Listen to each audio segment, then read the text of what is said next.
Hello, Bacho. Let's read the given question. The question says a kettle with 2 liter water at 27 degrees Celsius is heated by a operating coil heater of power 1 kilowatt.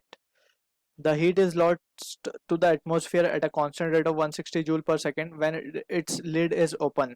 In how much time will water heated to 77 degrees Celsius with the lid open? Specific heat of water is 4.2 kilojoule per kg.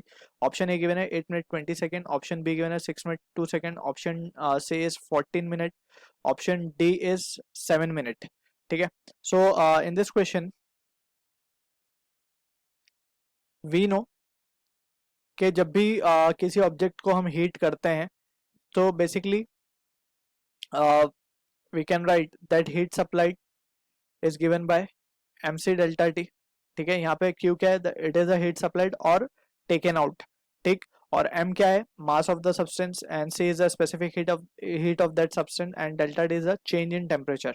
ठीक, अब यहाँ पे we need to understand also के in this particular question हमसे बोला गया है कि लिड इज ओपन. सो यहाँ पे जो हीट है that heat need to be considered, that is Q net. Q net क्या होगी, जो हीट सप्लाई की गई है और जो हीट रिजेक्ट हुई है. ठीक है ना, so that will be the heat we will be considering over here. और जो हीट अब आ रही है, बची हुई heat, that is Q net, वो हीट कितना टाइम लेगी to increase the temperature to 77 degrees Celsius? That's what the question is asking.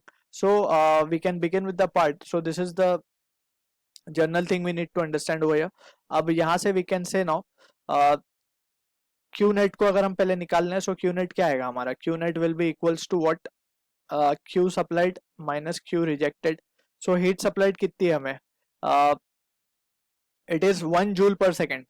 Kilowatt का क्या, sorry, it will be 1000 joule per second. 1 kilowatt means 1000 joule per second की heat हम supply कर रहे थे, उसमें से रिजेक्ट हो गई 160.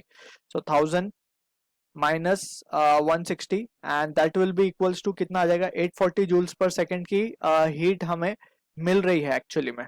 ठीक है, सो ये 840 जूल की जो हीट है ये कितना टाइम लेगी to increase the temperature to 77 degree Celsius? That's what the question is. So हम क्या करेंगे, therefore we can write Q net into कितना टाइम लेने वाली है to change the temperature, or we can say to have a change in temperature of 50 degree Celsius basically.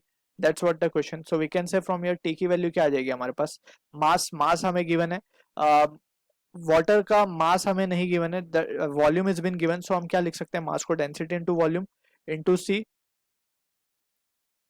So divided by Q net. ठीक है, अब ये values अगर हम यहाँ पे सब्स्टिट्यूट करें, density of water is 1 kg per meter cube. ठीक है, so 1 and volume is 2, so 2 1 are 2 and C is been given 4.2 kilo joule को हम लिख सकते हैं 4200 जूल पर केजी इंटू 50 डिवाइडेड बाय 840. और अगर हम इसे डिवाइड बाय 60 भी कर दें, so we will be getting the answer in minute. So ये वैल्यू हमारे पास आ जाएगी, that will be this 2 zeros can be cancel, and इसको सॉल्व करेंगे, so that value of time comes out to be 500 seconds. हमें answer चाहिए in minutes, so we can write therefore हम टाइम को क्या लिख पाएंगे, 500 बाय 60 मिनट. ऑलराइट, सो ये वैल्यू आ जाएगी हमारे पास, दैट विल बी 8.33 मिनट्स. ठीक है, और इसको अगर हम कन्वर्ट करें, सो ये बेसिकली हो जाएगा 8 मिनट्स, और 0.33 को अब जब हम मल्टीप्लाई करते हैं, so it will come around 20 seconds. ठीक है, सो 8 minute 20 second will be the time required, जो कि मैच होगा ऑप्शन ए के साथ. I hope you understood the solution. All the